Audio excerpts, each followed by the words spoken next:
ओम नमो भगवते वासुदेवाय। जय श्री हरि। ओम नमः शिवाय। आप सभी का हमारे YouTube चैनल पर हार्दिक स्वागत है। आज हम आपको सुना रहे हैं आश्विन मास के शुक्ल पक्ष की पापांकुशा एकादशी की पौराणिक कथा।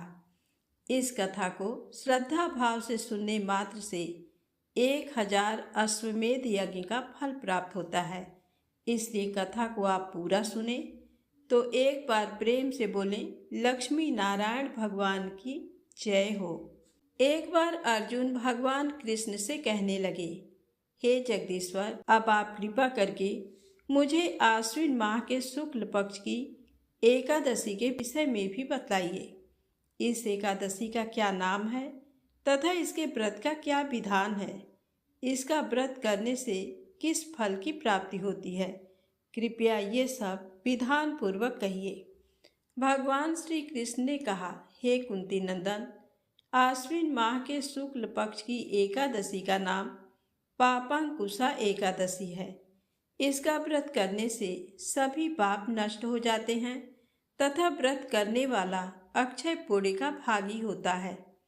आश्विन शुक्ल एकादशी के दिन इच्छित फल की प्राप्ति के लिए भगवान विष्णु का पूजन करना चाहिए। इस पूजन के द्वारा मनुष्य को स्वर्ग लोक की प्राप्ति होती है। हे अर्जुन, जो मनुष्य कठिन तपस्याओं के द्वारा फल की प्राप्ति करते हैं, वह फल इस एकादशी के दिन क्षीर सागर में शेषनाग पर शयन करने वाले भगवान विष्णु को नमस्कार कर देने से मिल जाता है और मनुष्य को यम के दुख नहीं भोगने पड़ते। मनुष्य को पापों से बचने का दृढ़ संकल्प करना चाहिए। भगवान विष्णु का ध्यान स्मरण किसी भी रूप में सुखदायक और पाप नाशक है, परंतु पापांकुशा एकादशी के दिन प्रभु का स्मरण कीर्तन सभी क्लेशों व पापों का शमन कर देता है। प्राचीन समय में विंध्य पर्वत पर क्रोधन नामक एक बहेलिया रहता था। वह बड़ा क्रूर था। उसका सारा जीवन हिंसा, लूटपाट, मद्यपान और गलत संगत पाप कर्मों में बीता। जब उसका अंतिम समय आया तब यमराज के दूत बहेलिये को लेने आए और यमदूत ने बहेलिये से कहा कि कल तुम्हारे जीवन का अंतिम दिन है, हम तुम्हें कल लेने आएंगे। ये बात सुनकर बहेलिया बहुत भयभीत हो गया और महर्षि अंगिरा के आश्रम में पहुंचा और महर्षि अंगिरा के चरणों पर गिरकर प्रार्थना करने लगा, हे ऋषिवर, मैंने जीवन भर पाप कर्म ही किए हैं। कृपा कर मुझे कोई ऐसा उपाय बताएं जिससे मेरे सारे पाप मिट जाएं और मोक्ष की प्राप्ति हो जाए। उसके निवेदन पर महर्षि अंगिरा ने उसे आश्विन शुक्ल की पापांकुशा एकादशी का विधि पूर्वक व्रत करने को कहा। महर्षि अंगिरा के कहे अनुसार उस बहेलिये ने ये व्रत किया और किए गए सारे पापों से छुटकारा पा लिया और इस व्रत पूजन के बल से भगवान की कृपा से वह विष्णु लोक को गया। जब यमराज के यमदूत ने इस चमत्कार को देखा तो वह बहेलिये को बिना लिए ही यमलोक वापस लौट गए। तो प्रेम से बोले, लक्ष्मी नारायण भगवान की जय हो। अब आइए सुने लड्डू गोपाल जी की बड़ी ही पावन कथा। एक बार एक सेठ जी श्री कृष्ण के परम भक्त थे। वह अपने घर पर लड्डू गोपाल जी को ले आए और सेठानी जी से कहने लगे कि इनकी सेवा करना, इनको सुबह शाम भोग लगाना। सेठानी को उनकी सेवा करना बहुत मुश्किल लगता था। उनका मानना था कि मुझे बच्चों की देखभाल से समय ही नहीं मिलता, मैं ठाकुर जी की सेवा कैसे करूं। एक दिन उसने लड्डू गोपाल जी को अपने बंगले के बगीचे में मिट्टी खोदकर दबा दिया और अपने पति को कहा कि लड्डू गोपाल जी चोरी हो गए। सेठ जी को बहुत दुख हुआ, लेकिन ठाकुर जी की इच्छा मानकर मन मसोस कर रह गए। उनके घर में एक माली बगीचे की देखभाल के लिए अक्सर आता था। उसे बगीचे का वह भाग अपनी ओर आकर्षित करता था जहां सेठानी ने लड्डू गोपाल जी को दबाया था। एक दिन उसने उस भाग को खोदा तो उसे लड्डू गोपाल जी मिल गए।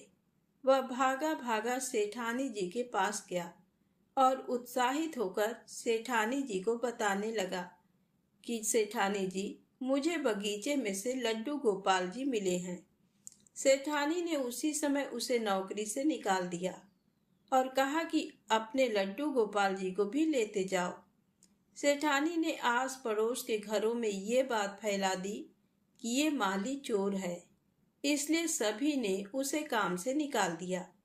सेठानी के मन में था कि कहीं माली बगीचे में से ठाकुर जी के मिलने की बात उसके पति को ना बता दे, इसलिए उसने ये सारा षड्यंत्र रचा। माली मायूस होकर घर चला गया और पत्नी को लड्डू गोपाल को सौंपकर रोने लगा। पत्नी ने कहा कि रो क्यों रहे हो? ये तो अच्छी बात है कि आप लड्डू गोपाल घर पर लेकर आए। माली ने सारी बात अपनी पत्नी को बताई कि कैसे लड्डू गोपाल के मिलते ही उसकी नौकरी चली गई। इसमें अच्छी क्या बात है? पत्नी ने पति को ढांढस बंधाया और कहा कि ईश्वर पर विश्वास रखें, इसमें भी उन्होंने कुछ अच्छा ही सोच रखा होगा। मालिन ने लड्डू गोपाल जी को साफ कर स्नान कराया और उन्हें घर के मंदिर में स्थापित कर भोग लगाया। जो मिट्टी ठाकुर जी के साफ करने के बाद मिली थी, उसने अपने पति से पूछा कि इसका क्या करूं? तब माली ने कहा कि बाहर आंगन में इतनी सारी मिट्टी पड़ी है, उसमें ही फेंक दे। पत्नी ने मिट्टी बाहर पड़े ढेर पर फेंक दी। अब माली का 2 वक्त का गुजारा भी बहुत मुश्किल से हो रहा था, क्योंकि उसके चोर होने की झूठी खबर के कारण उसे सभी ने नौकरी से निकाल दिया था। एक दिन एक व्यक्ति उसके घर के बाहर से निकल रहा था। उसके घर के बाहर पड़ी मिट्टी में बहुत सुंदर फूल खिले देखे तो उसने माली को बाहर बुलाया। उसने पूछा कि क्या तुम इन फूलों के बारे में जानते हो? तब माली ने कहा कि मैंने यहाँ ये फूल उगने से पहले कभी नहीं देखे थे, मुझे इन फूलों के बारे में जानकारी नहीं है। उस व्यक्ति ने बताया कि ये एक खास किस्म के फूल हैं, बाजार में ये फूल बहुत महंगे दाम पर बिकते हैं। माली ने जब फूल के बारे में जानकारी इकट्ठी की तो उस व्यक्ति की बात सच निकली। वो फूल खास किस्म के थे और बहुत महंगे दाम पर बिकते थे। अब उसने उन फूलों की खेती बड़े पैमाने पर करनी शुरू कर दी। कुछ ही वर्षों में वह धनवान बन गया। उन दोनों पति पत्नी ने निश्चय किया कि ठाकुर जी की सेवा में विघ्न न आए, इसलिए हम बच्चा नहीं करेंगे। ठाकुर जी की सेवा हम बच्चे की तरह करेंगे। एक दिन उस माली के घर एक भिखारिन भीख मांगने आई। माली ने उसे पहचान लिया। माली ने कहा कि सेठानी जी, आप भीख क्यों मांग रही हैं? भिखारिन ने कहा कि मैं तुम्हें पहचान नहीं पाई। माली ने कहा कि मैं वही माली हूँ जिसे आपने चोरी का झूठा इल्जाम लगाकर नौकरी से निकाल दिया था। मैं आज तक इस बात से परेशान हूँ कि आपने ऐसा क्यों किया था। तब सेठानी ने कहा कि मेरे पति की मृत्यु हो गई है और जिन बच्चों की देखभाल करने के लिए मैंने ठाकुर जी को मिट्टी में दबाया था, उन्होंने मुझे घर से निकाल दिया। मैं अब भीख मांगकर गुजारा करती हूँ। मैंने तुम पर झूठा इल्जाम इसलिए लगाया था कि कहीं बगीचे में से लड्डू गोपाल निकलने की बात तुम मेरे पति को ना बता दो।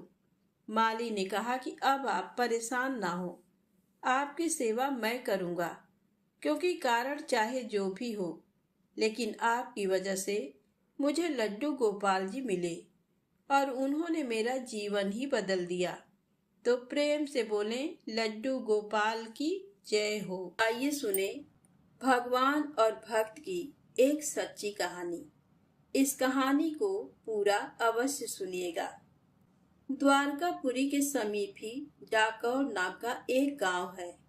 वहां श्री रामदास जी नाम के एक भक्त रहते थे। वे प्रति एकादशी को द्वारका में जाकर श्री रणछोड़ जी के मंदिर में जागरण कीर्तन करते थे। जब उनका शरीर वृद्ध हो गया तब भगवान ने आज्ञा दी कि अब एकादशी की रात का जागरण घर पर ही कर लिया करो। पर उन्होंने श्री ठाकुर जी की ये बात नहीं मानी। भक्त का दृढ़ नियम देखकर भाव में भरकर भगवान बोले, अब तुम्हारे यहाँ आने का कष्ट मुझसे सहन नहीं होता है, इसलिए अब मैं ही तुम्हारे घर चलूंगा। अगली एकादशी को गाड़ी ले आना और उसे मंदिर के पीछे खिड़की की ओर खड़ी कर देना। मैं खिड़की खोल दूंगा, तुम मुझे गोद में भरकर उठा ले जाना और गाड़ी में पधराकर शीघ्र ही चल देना। भक्त श्री रामदास जी ने वैसा ही किया। जागरण करने के लिए गाड़ी पर चढ़कर आए। सभी लोगों ने समझा कि भक्त जी अब वृद्ध हो गए हैं, अतः गाड़ी पर चढ़कर आए हैं। एकादशी की रात भर जागरण हुआ। द्वादशी की आधी रात को वे खिड़की के मार्ग से मंदिर में गए। उनके तन मन में भारी उत्साह था। ठाकुर जी के श्री विग्रह पर से सभी आभूषण उतारकर वहीं मंदिर में रख दिए। उनका सच्चा प्रेम भगवान से था, आभूषणों से क्या प्रयोजन। श्री रणछोड़ जी को गाड़ी में पधराकर चल दिए। प्रातःकाल पुजारियों ने मंदिर खोला तो देखा कि मंदिर सूना उजड़ा पड़ा है। लोग समझ गए कि रामदास गाड़ी लाए थे, वही ले गए। पुजारियों ने पीछा किया। उन्हें आते देखकर श्री रामदास जी ने कहा कि प्रभु, अब कौन उपाय करना चाहिए। तब भगवान ने कहा, मुझे बावली में पधरा दो। भक्त ने ऐसा ही किया और सुखपूर्वक गाड़ी हाँक दी। पुजारियों ने श्री रामदास जी को पकड़ा और खूब मार लगाई। इनके शरीर में बहुत से घाव हो गए। भक्त जी को मार पीट कर पुजारी लोगों ने गाड़ी में तथा गाड़ी के चारों ओर भगवान को ढूंढा, पर वे कहीं नहीं मिले। तब सब पछताकर कहने लगे, इस भक्त को हम लोगों ने बेकार ही मारा। इसी बीच उनमें से एक बोल उठा, मैंने इस रामदास को इस ओर से आते देखा था, इस ओर ये गया था, चलो वहां देखो। सभी लोगों ने जाकर बावली में देखा तो भगवान मिल गए। उसका जल खून से लाल हो गया था। भगवान ने कहा, तुम लोगों ने जो मेरे भक्त को मारा है, उस चोट को मैंने अपने शरीर पर लिया है। अब मैं तुम लोगों के साथ कदापि नहीं जाऊंगा। यह कहकर श्री ठाकुर जी ने उन्हें दूसरी मूर्ति एक स्थान में थी सो बता दी और कहा कि उसे ले जाकर मंदिर में पधराओ। अपनी जीविका के लिए मेरी इस मूर्ति के बराबर सोना ले लो और वापस जाओ। पुजारी लोग लोभवश राजी हो गए और बोले, तौल दीजिए। रामदास जी के घर पर आकर भगवान ने कहा, रामदास, तराजू बांधकर मेरे बराबर सोना तौल दो। रामदास जी की स्त्री के कान में एक सोने की बाली थी। उसी से उन्होंने भगवान को तौल दिया और पुजारियों को दे दिया। पुजारीगण अत्यंत लज्जित हुए और वहां से उठकर घर चले आए। श्री रणछोड़ जी रामदास जी के घर में ही विराजे। इस प्रसंग में भक्ति का प्रकट प्रताप कहा गया है। भक्त के शरीर पर पड़ी चोट को जब प्रभु ने अपने ऊपर ले लिया, तब उनका आयुध छत ये नाम हुआ। भगवान ने भक्त से अपनी एक रूपता दिखलाने के लिए ही चोट सही, अन्यथा उन्हें भला कौन मार सकता है। आज भी श्री रणछोड़ भगवान को पट्टी बांधी जाती है। धन्य है भक्त रामदास। तो प्रेम से बोले, रणछोड़ जी भगवान की जय हो। आप आइए सुने धन समृद्धि प्रदान करने वाली, मनोकामना पूर्ण करने वाली तुलसी माता की पौराणिक कथा। एक बार की बात है, बहुत छोटा सा गांव था। उस गांव में एक ब्राह्मणी अपने बेटा, बहू और बेटी के साथ रहती थी। ब्राह्मणी की बेटी बड़ी ही धार्मिक प्रवृत्ति की थी। उसका नाम सुशीला था।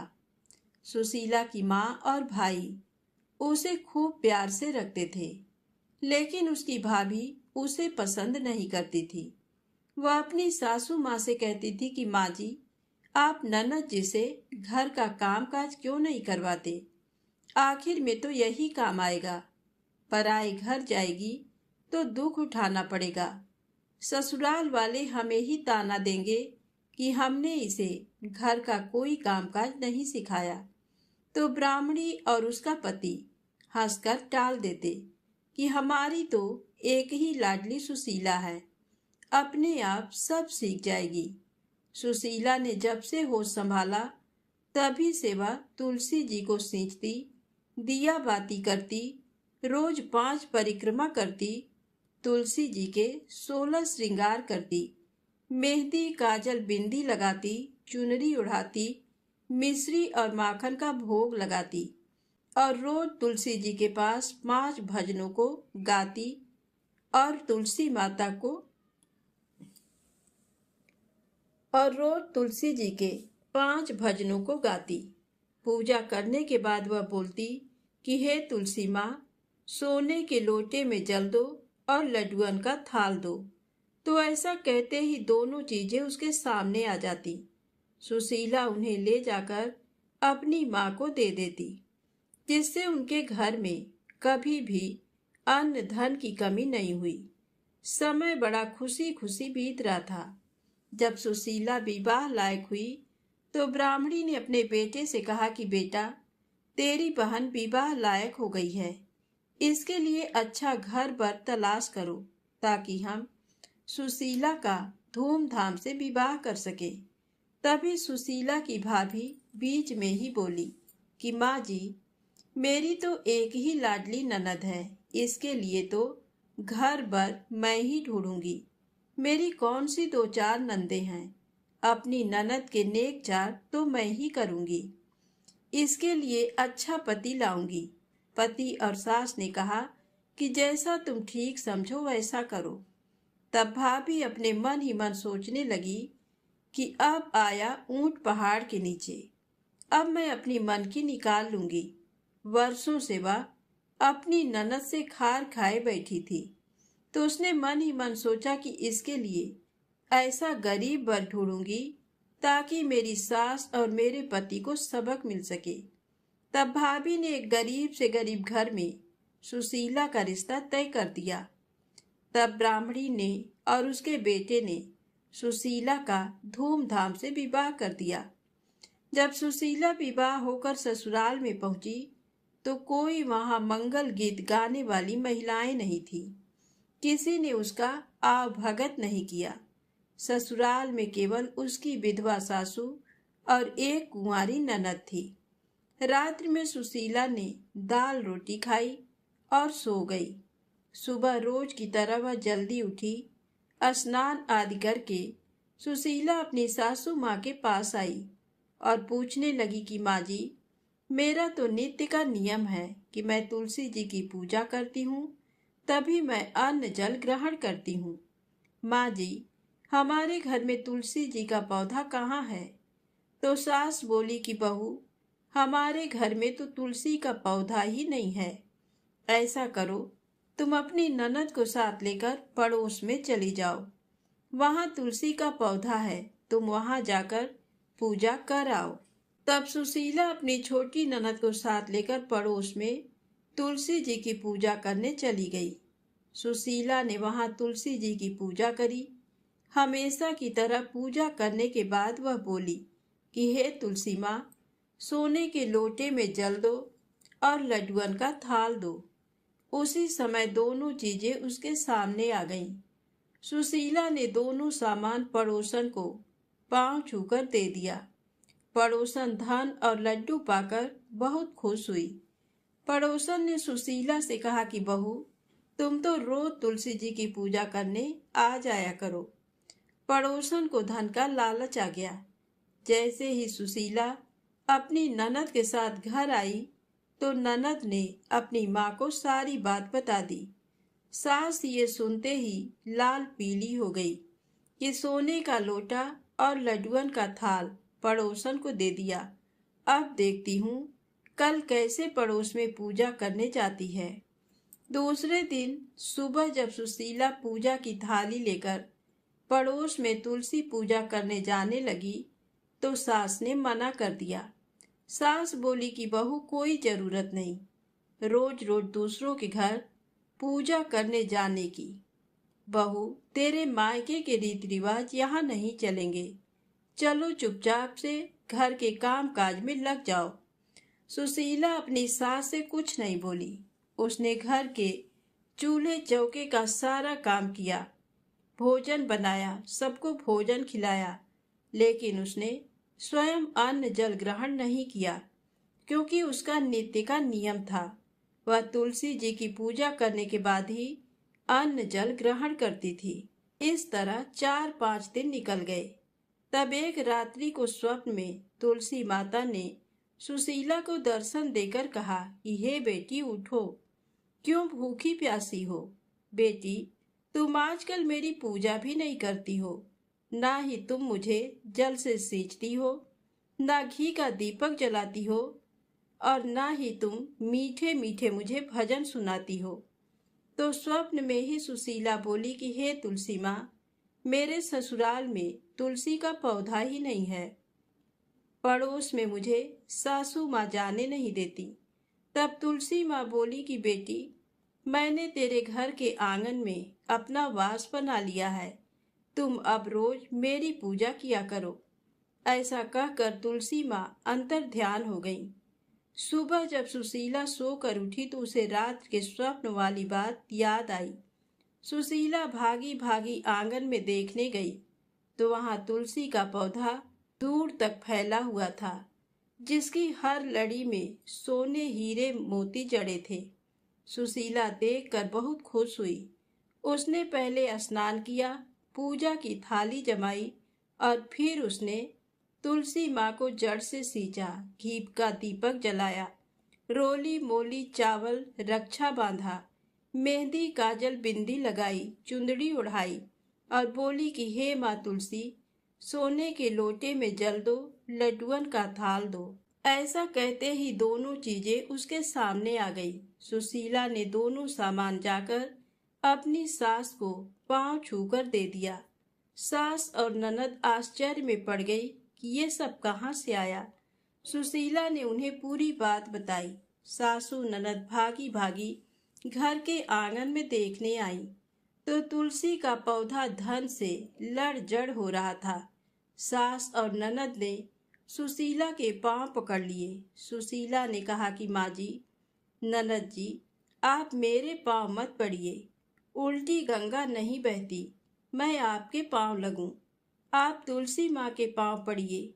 अब सास और ननद भी अपनी बहू के साथ तुलसी जी की पूजा करने लगी। कुछ ही समय में वे बहुत अमीर हो गए। वे अमीर लोगों की श्रेणी में गिने जाने लगे। जब पहली राखी आई तो भाभी का मन हुआ कि इस राखी पर ननद के ससुराल जाकर देखना चाहिए कि उसके क्या हाल हैं।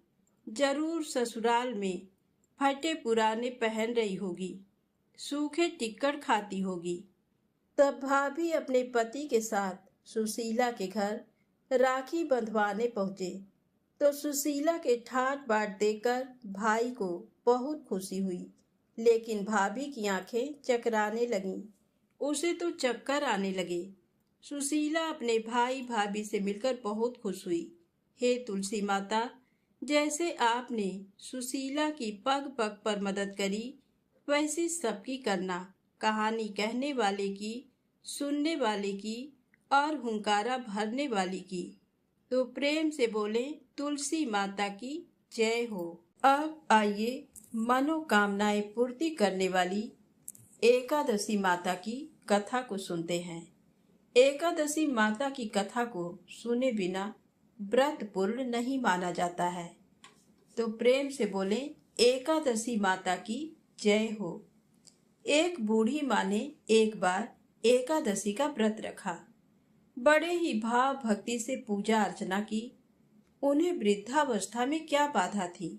वे तो अपने पुत्र पौत्रों की सुख सुविधा के लिए व्रत रखने लगी। वे दिन भर तो जरा कठोर मन करके अपनी प्यास को रोके रहीं। दिन में पूजा पाठ किया, कथा सुनी और पंडित जी को मिट्टी के पात्र में भरकर पानी और ऋतु फल दान में दिए। दोना भर भर के पूरा शक्कर वितरण किया। उन्हें गर्मी के कारण बहुत बेचैनी हो रही थी। इस कारण से बड़ी देर तक पानी में पड़ी रहीं और पानी के कुल्ला करती रहीं, मुंह धोती रहीं। तब कहीं थोड़ा बहुत धैर्य बंध पाया। धूप तो तेज पड़ ही रही थी, इस कारण बार बार मुंह सूख रहा था।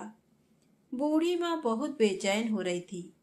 एक बुढ़ापा और दूसरा ये भयंकर गर्मी। वृद्धावस्था की स्थिति तो कुछ दूसरी ही प्रकार की होती है। जैसे तैसे रो धो के दिन कट पाया। अब पहाड़ सी रात सामने थी। उसका कटना बड़ा ही कठिन दिखाई दे रहा था। खटिया पर पड़े शांति नहीं मिल रही थी। वे बार बार करवट बदल रही थी। अनेक बार वे बाहर जाती और भीतर आती। उन्हें घर के अंदर शांति नहीं थी। वे पड़ी पड़ी एकादशी माता का स्मरण करती रहीं। वे कहती रहीं कि हे माता जी, आप मेरी लाज रखिएगा। आप ही मुझे शक्ति दे दीजिएगा, जिससे मैं भली भांति आपका व्रत कर सकूं और ये पहाड़ सी रात शांतिपूर्वक व्यतीत हो सके। प्यास के कारण बूढ़ी माँ की बेचैनी तो बढ़ ही रही थी। उन्होंने धैर्य रखने का बहुत प्रयास किया, किंतु सहनशीलता की सीमा टूट गई और वे घबराकर एकदम चिल्ला पड़ी। बोली कि बचाओ बचाओ। अम्मा का चिल्लाना सुनकर परिवार भर के नर नारी, बच्चे और पड़ोसी आकर बूढ़ी अम्मा की खटिया के समीप पहुंच गए। सबने पूछा कि अम्मा जी, आपको क्या हुआ? आप क्यों चिल्ला रही हैं? आप इस वृद्धावस्था में ये कठिन व्रत क्यों कर रही हैं? अम्मा जी, शक्ति से ही भक्ति होती है। थोड़ी ही देर में वे फिर से बोली कि अरे, हमारे तो प्राण ही निकले जा रहे हैं। मेरी छाती पर ठंडे पानी का घड़ा रख दीजिए। नातियों ने दादी की छाती पर ठंडे पानी का पात्र रख दिया। तब कहीं उन्हें थोड़ा बहुत आराम मिला और थोड़ी देर के लिए उन्होंने अपनी आंखें बंद कर ली। एकादशी माता ने सोचा कि ये बूढ़ी अम्मा है तो बहुत कठोर, जरा जाकर उसकी परीक्षा लेना चाहिए। वे आधी रात को मुर्गा बनकर टेर लगाने लगी। मुर्गा की आवाज सुनकर दादी जल्दी से उठी और बाहर जाकर आसमान की ओर देखा, किंतु आसमान में कहीं उन्हें प्रातःकालीन तारा दिखाई नहीं दिया। वे सोचने लगी कि ये मुर्गा क्यों और कैसे बोल गया। उन्हें प्यास तो लग ही रही थी। थोड़ा बहुत उनका मन विचलित होने लगा था, किंतु अंत में उन्होंने दृढ़ निश्चय किया कि मैं अब व्रत को पूर्ण करके ही छोड़ूंगी, चाहे भले ही मेरे प्राण निकल जाएं। ये सोचकर फिर वे खटिया पर शिथिल होकर लेट गईं। थोड़ी ही देर में एकादशी माता ने उनकी फिर से परीक्षा लेनी चाहिए। एक छोटी सी बालिका एक गिलास में शरबत लेकर उनके सिरहाने खड़ी हो गई और जोर से बोली कि दादी जी, सवेरा हो गया है, आप हाथ मुंह धोकर शरबत पी लीजिए। पहले तो शरबत का गिलास देखकर उनका मन विचलित हो गया, किंतु अचानक व्रत का स्मरण हो आया और उन्होंने सोचा कि मैं किसी भी प्रकार से अभी शरबत नहीं पी सकती हूँ और वे शांतिपूर्वक अपनी खटिया पर लेट गई। फिर थोड़ी ही देर में उन्हें ऐसा लगा जैसे किसी ने उन्हें पानी के कुएं में पटक दिया हो। वे बड़ी देर तक उस कुएं में हाथ पांव चलाती रहीं, किंतु उन्होंने अपने मुंह में पानी की एक बूंद भी नहीं जाने दी और वे दृढ़तापूर्वक अपना व्रत पालती रहीं। थोड़ी ही देर में ना जाने कहां से सामने आग जलने लगी, जिससे भारी गर्मी बढ़ने लगी। प्यास के कारण प्राण निकलने लगे, किंतु बूढ़ी अम्मा का कुछ भी नहीं बिगाड़ पाया।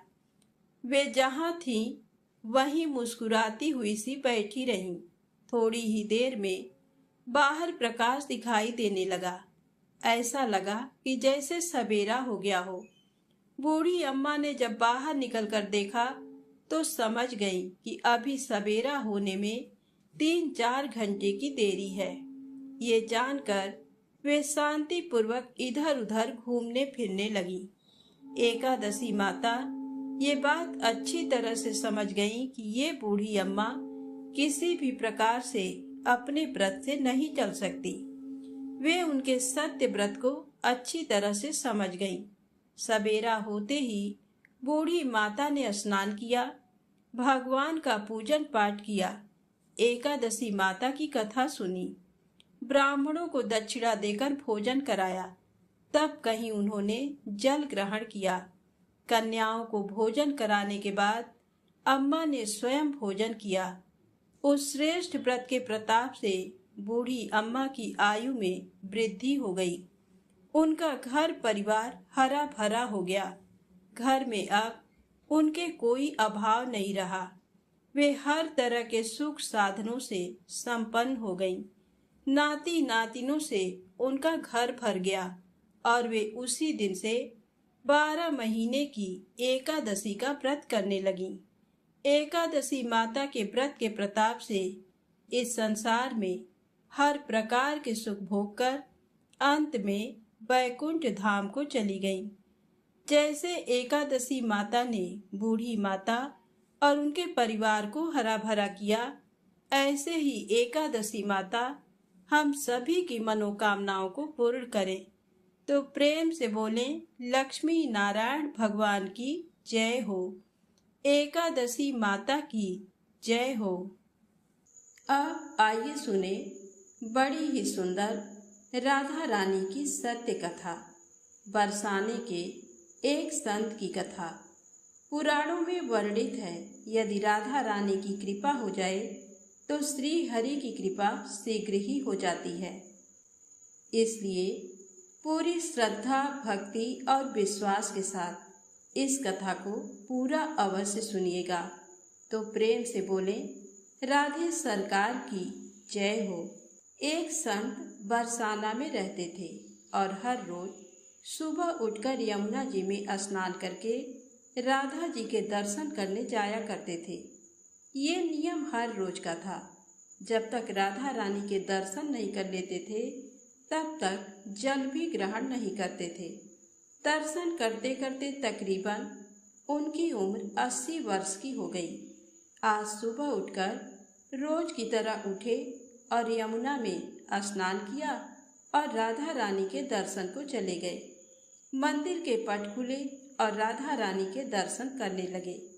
दर्शन करते करते संत के मन में भाव आया कि मुझे राधा रानी के दर्शन करते करते आज 80 वर्ष हो गए, लेकिन मैंने आज तक राधा रानी को कोई भी वस्त्र नहीं चढ़ाया। लोग राधा रानी के लिए कोई नारियल लाता है, कोई चुनरियाँ लाता है, कोई चूड़ी लाता है, कोई बिंदी लाता है, कोई साड़ी लाता है, कोई लहंगा चुनरियाँ लाता है, लेकिन मैंने तो आज तक कुछ भी नहीं चढ़ाया है।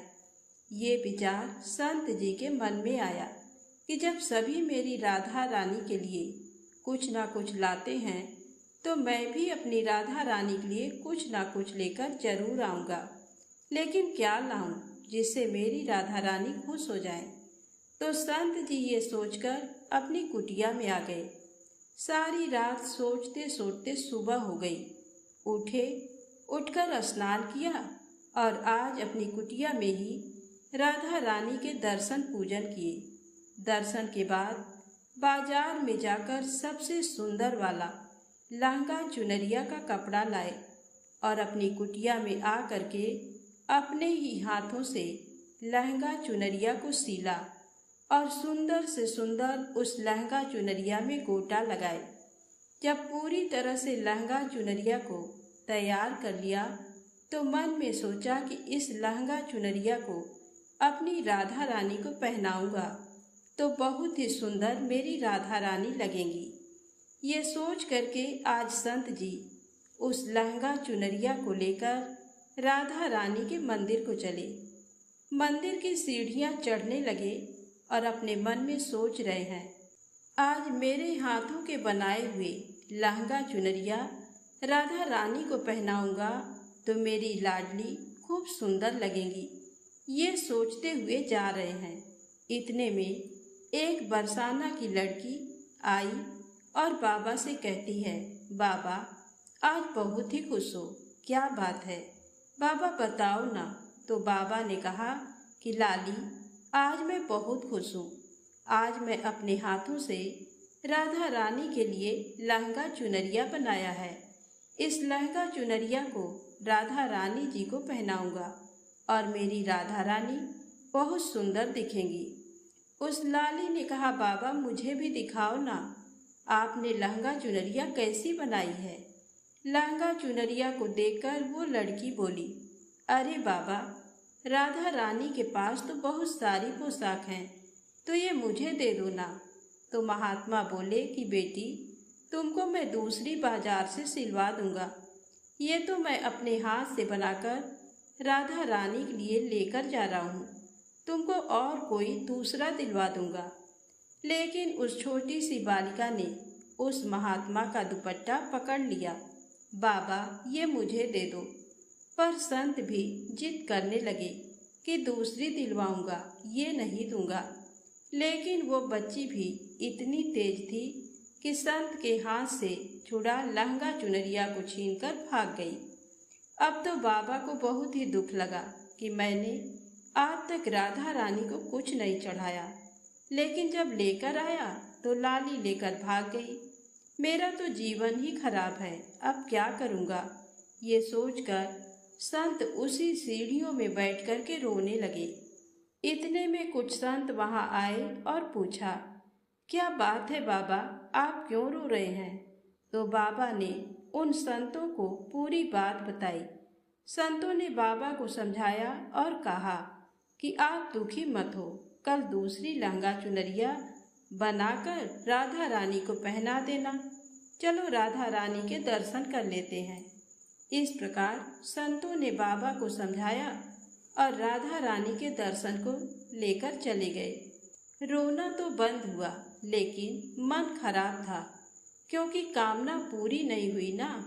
तो अनमने मन से राधा रानी का दर्शन करने संत जा रहे थे और मन में यही सोच रहे हैं कि मुझे लगता है कि किशोरी जी की इच्छा नहीं थी, शायद राधा रानी मेरे हाथों से बनी पोशाक पहनना ही नहीं चाहती थी।